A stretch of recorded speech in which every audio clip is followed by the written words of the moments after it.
نه که تا اونا برآمده در گفتی گپو در امو عدل پدر و مادر مرا که تو تربیه نداری تو چه تربیه ندارم یک برای سطر این چیز میگه که یا برای سطر این فرم یگانه همین مقطع ما قطعی اکم 10 سال شد قاری و جنگم برای چی فرما میپوشه گودک همه تنش میتوه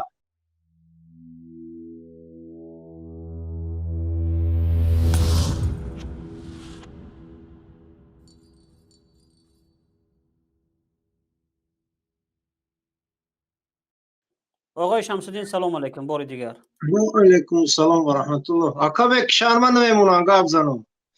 انا مامی معارف نیست که یگو اومده برای بچه خاطر کی همین کودکات تپک میکشن هیزم میکشن این پول کار بکنن که برام بخونن کودکا چه خیلی باید کودک شکمش گشنه با خدا قسم نمیاد زنک ما همین چیز دای مسکو دای کجا دای همون نمیروی ما موندگی بود گپ زد میگه تو کودک میرن در بازار کار میکنن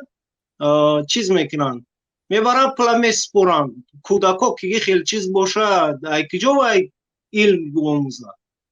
ای کجا درس گیره ای کجا تعلیم گیره آخه چیز عیان است حاجت و بیان نیست چشمو رو کنیم بازارا رو بینه پوری کودک کجا میشه سوال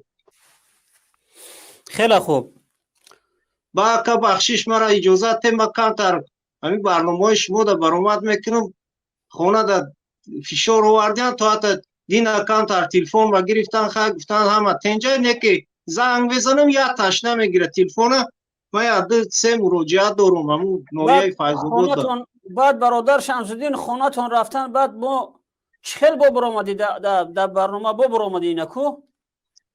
اکد ای برادر با همین من مرده که من همون گپ زنم با ما چی گپ زنم باش گوش که اکد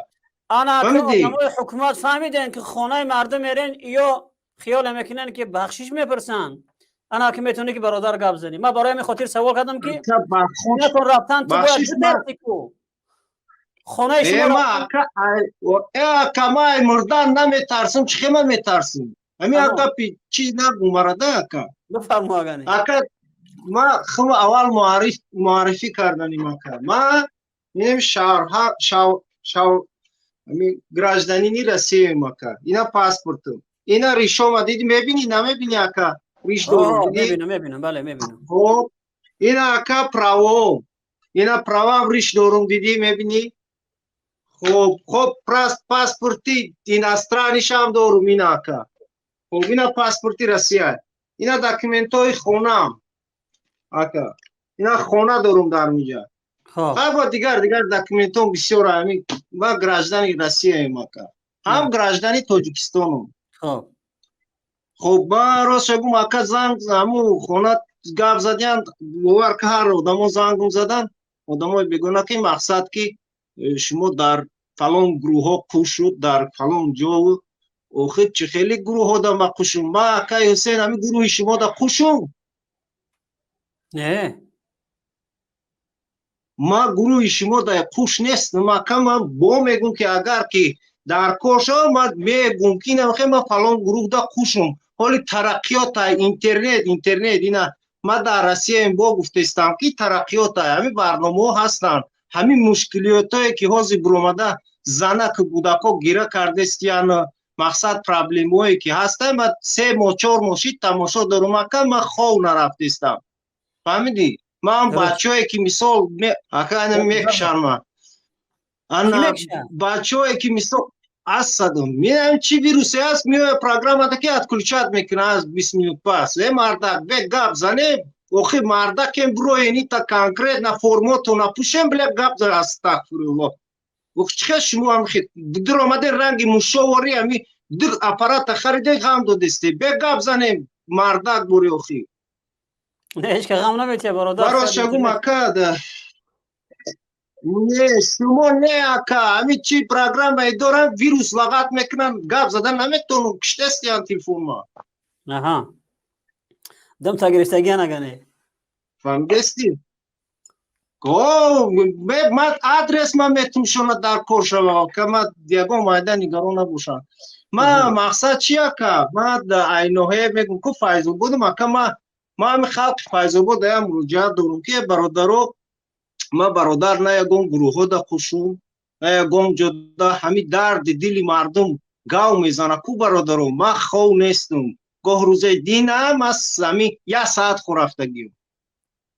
همین برنامه را ما تماشا میکنم بفهمم درد دل مردم به حد بسیار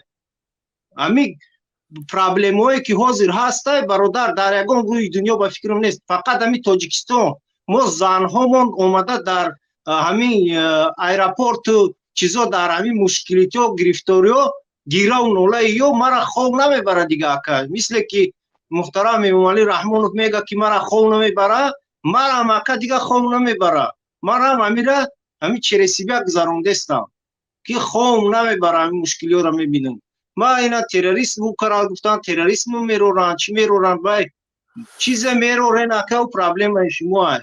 خانه ما را فشار نیارین اکا همین نوحیه فیض‌آباد هم میگم برادران عدل هم خانه ما نرین ما گپ یگان کسا نمیگیرم مرا نقص بشناسین در همون نوحیه ما یک بار ها جنایت کردگیم جنایت ما سیمینیه ای بیتاو خشیدگی نه که همین سیمینی ده شما نگاه کنیم ما چیکار کردگیم همین سیمینی پرابلمی ما ده ما در 109 قسمی دقت یکا دویدنی دستم بیستم سیمینی اویلام خوشه اوتاش زدگی برادر مقصد ما این پرابلم ما در شید ما سراغ گرفتم 500 سراغ گرفتم نه که پیش همین سراغ ما مردک ما دکزت کردگیم در نوحیه که ما کیون برادر ما همین خودم زن ما در بانسته 7 اپراسیون کردگیم با رفته ترمه ششتگی با برمدگیم دستو اینا ما برادر خودم این یا خیال گپ میزنم بخشش یا گپ چی میگم تحتوری زن ما خودم توزه کردگیم برای چی که مرا پدر و مادرم تربیت کردگیم نه که دو تا اونا برمده در گفتی گپو در همو عدل پدر و مادر مرا که تو تربیت نداری تو چیخه تربیت ندارم همین بابی ما هم پرزیدنت میرا بابی دو بار همین بابی ما فریچت کردگی اویله ما چیخه تربیت نداریم اویله ما مشکلی چون بسیار ایروی چی ایروی که پرابلم ما همین دولت یکم پرابلم را حل نمیکنه یک برای سطر این چیز میگه که یک برای سطر این فرمای یگانه همین مقطع ما قطعی اکم 10 سال شد قاری و جنگم برای چی که فرما میپوشه گوده کم تنش میتوه اخی ما مسلمان می برادرو نمیگیره تغریم در روزی توی اون قطعی اکم جنگ کردگیم با روی همین خاطر تو حاضر این همین تلفن من نمیگیره که مقصد اوخی همی و تغری نمیگیره در منتالیتت مو که همی سواباد سلو و سواباد جیزنی مونه که چی خیلی میکنه اویلور هم خیلی ترسان کردگن این هم میگن که یگون که از ترسیدن تلفنشون نمیگیرن اکا تلفنشون همی خونگی ها تلقه کفشیدن من در افغانستان کش کردن در کین گجو ما یگون جاده کش نیستم برادرو من روزش میشه و که میام اونو آدمایی که همو برادر با این همین معارف میگی همین کار این همین برنامه رو من با میگم تماشا کردم محمد اقبال برنامه شد تماشا کنه همین نوحیه فیض‌آباد تا کودکا را نرکمان کردگی نکا تا کودکا نرکمان شدگی خب آقای شمس‌الدین در اینجا برادرها در استودیو بسیار زیاد هستن و این برادر هم منتظر بوده که صحبت کردنی هست بغیر از او هم زنگای تلفنی اکا گپون تمام نشده من میدونم من نمیتونم که خلاصه هر یه آدم دو تایی سخن کنه میدونم که اینجا درد زیاد دارن مردم نه پروست ما کم تر گپ زنم اکا باید دو چی دیگه تیا کار کن برادر شمس‌الدین تیا کار کن همین گپاتا یک تلفن در یک لحظه اگر گپی خودت زیاد باشه یک تلفن در پیش بمان یک ویدیو نوار که از اول تا به آخر هر چی 5 minut دیگه وقت میته اکا جون 5 minut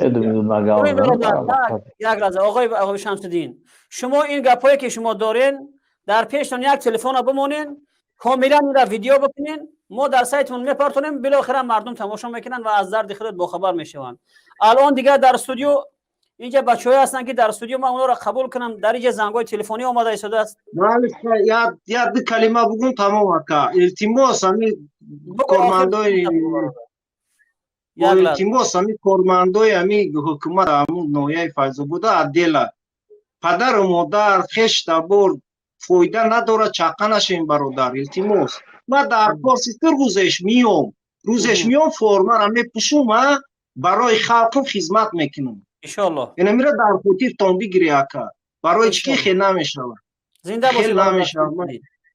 بله شکر با تو باشین سلامت من در خورشید مکه مرا خواهی بگو من همین میرم تمام ایشالله یکم سوال داشتم میشه فیض‌آباد یکم کس مرا بشینوسه بروی اینا مرا خیلی خوب خدا نگهدارت برادر شمس